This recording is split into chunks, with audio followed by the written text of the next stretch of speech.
So, what do you think oil rigs and steel mills have in common? I bet radioactivity isn't the first thing that comes to mind, but, deep within the Earth's crust, there are these naturally occurring radioactive elements, and when we drill and mine for resources, well, we end up bringing them to the surface. We concentrate them, creating this hidden and honestly surprisingly common industrial byproduct. Let's dig into this. And that question right there really gets to the heart of a huge misunderstanding we all have. We tend to hear the word natural and think, oh, that's safe. But the truth is, the very ground under our feet is radioactive. It has been for billions of years. The problem isn't that this stuff exists, it's that our industrial activities are gathering it all up in ways that nature just never would. And of course, there's a name for this stuff, NORM, which stands for Naturally Occurring Radioactive Material.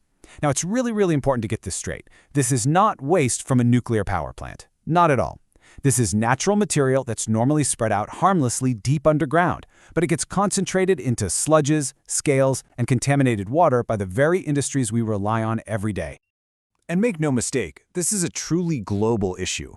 From the massive oil fields in the Middle East to the industrial centers of Europe and the Americas, pretty much anywhere we're pulling resources out of the ground, we're creating a NORM waste stream. This isn't some niche problem. It's baked into our global industrial economy. So how do you even begin to tackle a problem that's so widespread and, frankly, so misunderstood? Well, let's zoom in on the United Kingdom.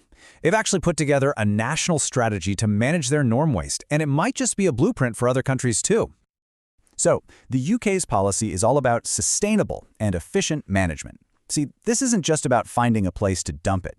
It's about creating a smart, long-term system that keeps people and the environment safe, but without having to shut down these crucial industries. And at the very core of this strategy is a really powerful idea: the waste hierarchy. The waste hierarchy. It's a simple idea, but it's incredibly powerful. It's basically a priority list. The absolute best thing you can do is not create the waste in the first place, right? But if you have to, then you try to reuse or recycle it. If you can't do that, you find a way to shrink its volume. And only as the absolute last resort do you dispose of it. So why is disposal the dead last option? Because the specialized landfill space for this kind of material is incredibly precious, and, more importantly, it's finite. You can't just keep building more. Every bit of space you use is gone forever. This forces you to change your thinking completely, from asking, where can we put this, to how do we avoid ever having to put it anywhere? To really get a handle on the scale of this challenge, let's look at one of the biggest NORM producers out there, the oil and gas industry.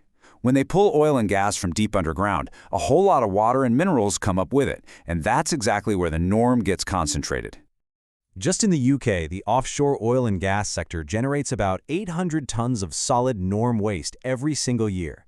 We're talking about mineral scales that build up inside pipes and sludges that collect in equipment. Now that's a lot of hazardous material, but believe it or not, that's actually the small part of the problem. Because the amount of liquid waste, this produced water, is just on another level entirely, over 200 million cubic meters a year. Now most of this gets treated and discharged way offshore, but it just gives you a sense of the immense, almost unbelievable scale of the materials we're dealing with here. So what makes this stuff such a headache to deal with?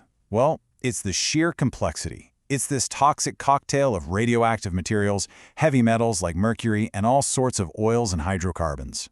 This messy mix turns every single step, from transport to treatment to disposal, into a logistical and financial nightmare.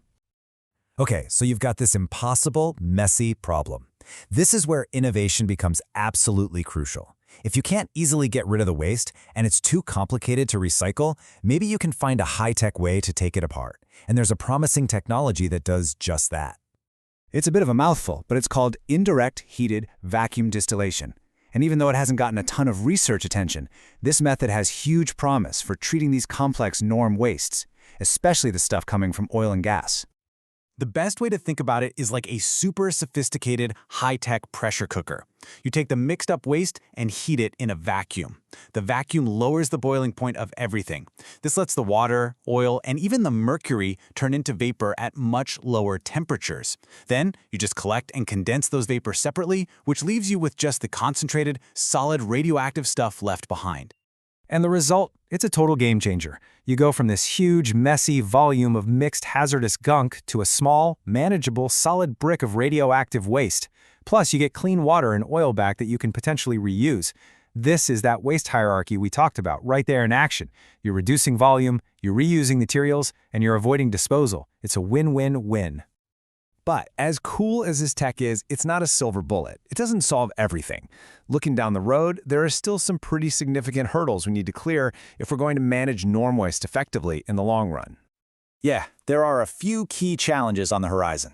First, governments need to create much clearer rules, because any gray area just leads to risk.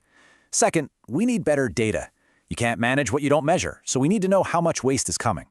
Then there's the huge task of decommissioning all those old North Sea oil platforms, each with its own norm legacy. And finally, we have to get ready for brand new waste streams from industries like shale gas. And all of this leads to a really critical question for our future. Norm waste is just a part of our industrial world. There's no getting around it. We've got strategies and tech to handle today's problems, but our industries are changing so fast. The real challenge, the thing we have to ask ourselves, is whether our plans, our rules, and our new inventions can actually keep pace with the hidden waste that tomorrow's progress will create.